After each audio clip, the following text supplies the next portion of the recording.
తాకట్టులో ఉన్న బంగారాన్ని విడిపించి ఆ రోజు ఆన్లైన్ రేటుకే మేము కొంటాం. Sharma gold company. అది 2018 అంటే సరిగ్గా 6 ఏళ్ల కిందట అల్లారు ముద్దుగా పెంచి పెద్ద చేసిన తండ్రి సడన్ గా కనిపించకుండా పోయాడు. నాన్న కనిపించకపోవడంతో ఆయన కూతుళ్లు చుట్టుపక్కల ప్రాంతాలలో అంతటా గాలించారు.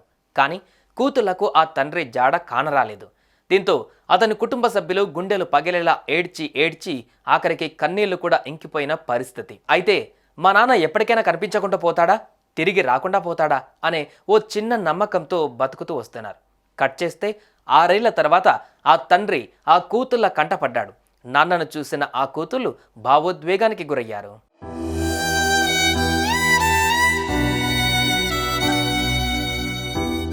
బాలయ్య అనే వ్యక్తి మతి స్థిమితం కోల్పోయాడు. ఇంతేకాదు 6 ఏళ్ల కిందట కనిపించకుండా పోయాడు. అప్పటి నుంచి అతని కూతుళ్ళు కుటుంబ సభ్యులు వెతుకుతూనే ఉన్నారు. అయితే హైదరాబాదులోని జూబ్లీ హిల్స్ పెద్దమ్మగుడి ఆలయ సమీప ప్రాంతంలో బాలయ్య అటు ఇటు తిరుగుతూ కనిపించాడు. ఈ విషయం తెలుసుకున్న నగరంలోని మాతృదేవోభవ అనాథాశ్రమ నిర్వాహకులు బాలయ్యకు అందులో ఆశ్రయం కల్పించారు.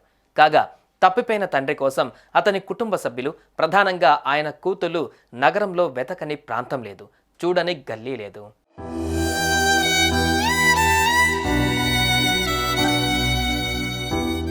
అయితే బాలయ్య కూతురు దివ్య గత నెలలో మాతృదేవోభవ అనాథాశ్రమంలో అన్నదానం చేసేందుకు వెళ్ళింది. మా నాన్న కూడా 6 ఏళ్ల కిందట తప్పిపోయాడని నిర్వాహకులకు వివరించింది. ఇక మంగళవారం బాలయ్య కూతురు దివ్య మరోసారి మాతృదేవోభవ అనాథాశ్రమంలో అన్నదానం చేసేందుకు వెళ్ళింది. ఈ క్రమంలోనే ఆమె తండ్రి బాలయ్య అదే ఆశ్రమంలో కనిపించాడు. 130 మందిలో తండ్రిని చూసి కూతురు దివ్య భావోద్వేగానికి గురైంది. తండ్రి వద్దకు పరుగులు తీసి గుండెలను హత్తుకొని కన్నీరు మున్నీరుగా విలపించింది. 6 ఏళ్ల కిందట తప్పిపోయిన తండ్రి ఇన్నాళ్లకు కనిపించడంతో అతని కూతుళ్లకు ఆనందానికి అవధులు లేవు. ఈ విషయం తెలుసుకున్న అతని కుటుంబ సభ్యులు సైతం సంతోషం వ్యక్తం చేశారు.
ఇక ఎట్టకేలకు బాలయ్యను అతని కూతుళ్లకు అప్పగించారు ఆశ్రమం నిర్వాహకులు.